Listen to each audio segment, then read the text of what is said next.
Being at Arlington High School was probably the most exciting time of my life. The friendships there, the support from the staff and from the other people involved there really gave me a good launch into the rest of my life. Then there's a lot of things about the school that you can't really describe it with words, but you can sort of get an idea when you hear things like Arlington High or Cardinal Red or Heights yearbooks and things like that. It sort of hints that there was something special about this school. Arlington was always different, to us anyway. We were the older building. Most of the other schools in the district had either just been built or were 10 to 15 years old. We were the school with the years of tradition, and we, even at the time, appreciated and reveled in that difference. As I think about Arlington High School, I remember the nights of building floats, you know, the cold, crisp air and the kids working to put together homecoming. I remember taking my own kids as small children to watch the Arlington homecoming, and they were so intrigued by that, with the class and the dignity and all the pomp and circumstance. You know, so Arlington was just something almost larger than life. Arlington had just become ingrained kind of in my soul. I grew up just down the street from Arlington High School here. We used to have all the football players would run by our house to and from the practice field. So more than anything else, it was a communal involvement with the school. I lived down on Thomas Street, so you'd get to Thomas and Walnut and start coming down Walnut and you could hear them cheering on the football field already. You'd see the cars pulled up along the fence with their headlights facing in, and it was something that the whole town really got involved in. The people in the stores and the businesses, Jimmy's, Raps, all those places knew us and welcomed us. And you could walk up and down the streets and people would say, hey, you know, it's 4th hour, don't you need to be back there? And it was just the feeling that the whole town was part of the education process going on over in that building. Indeed, the community's involvement with the school was unprecedented, especially in support of Arlington's sports teams. However, there were occasions when the town exercised influence over hot-button issues within classroom walls. I guess it all started when I student taught at Prospect High School. I had the opportunity to teach a book called To Kill a Mockingbird. That was a wonderful piece of literature. When I came to Arlington, they were teaching a thing called, on the sophomore level, Lost Horizon. And I really loved To Kill a Mockingbird, so I required my students to read that book, but it was not politically correct to do that. And there were some discussions we got into about racism and discriminatory language, etc., that maybe was not completely appropriate for the classroom at that time. When I began at Arlington, we were not a diverse community at all. The high school included everyone who lived in the Arlington Heights area, but Arlington Heights itself really didn't have too many minority people living in the boundaries. So we invented a thing called Student Forum.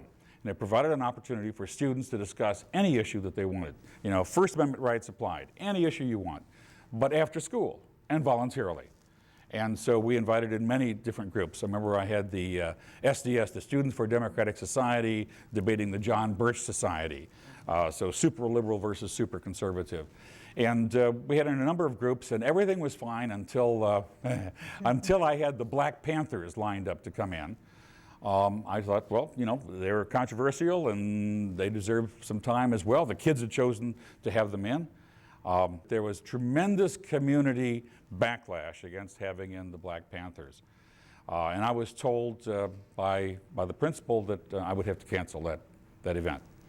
And instead, I had in the American Nazi Party, and there was, you know, although the community, most of the men had fought against the Nazis in World War II, there was no backlash to that one. Following the anti-establishment mood of the 1960s, Arlington High grew somewhat more politicized in the 1970s. Sharon Wellhausen-Romack recalls students' increased involvement in local and national issues. When I started out in 1968, I didn't question the government, I didn't question authority, establishment, but I was very involved in the political activities of the time. Started out working for a local candidate who was running for Congress, Eugene Schlickman, and through that and through the socialness of that, I realized how important the politics of the time really was getting to be. I think that was my sophomore year when we really began to petition the Illinois government to lower the voting age here in Illinois.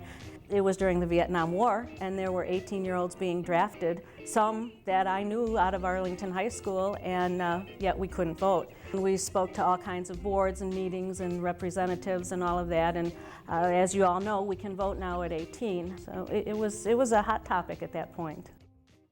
A shocking incident in May of 1970 took Arlington students to new levels of solidarity. Amid the anger and confusion of a campus anti-war protest at Kent State University, 4 college students were shot dead by Ohio National Guardsmen.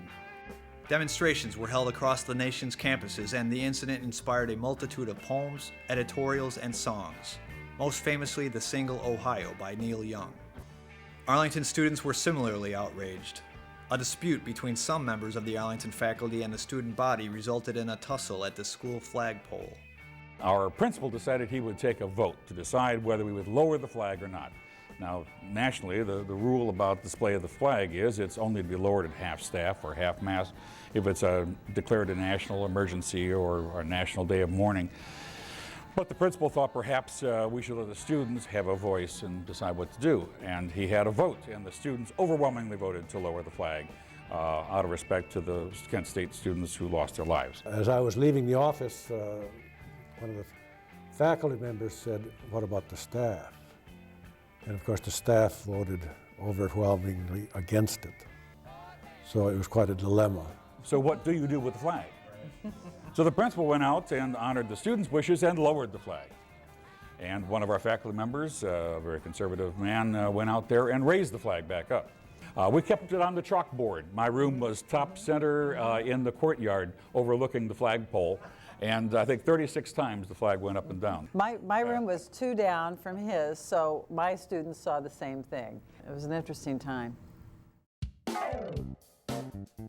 Despite its somewhat divisive tone, the dialogue initiated by the flagpole dispute illustrates the exceptional relationship between the faculty and the students. It was a kinship based on mutual respect and admiration, a rare condition that was seemingly passed down through the many generations of Arlington students and teachers. One of the things that made Arlington different, I think the faculty was very special here. They were a much more experienced faculty, and they'd spent a lot of time working together. You will get something different out of your school depending on your personality, but what I felt I got out of it was a value in other people's opinions and helping other people feel good about their lives. I would say the teachers had some credit for that. They were maybe able to nurture that and bring that out in me.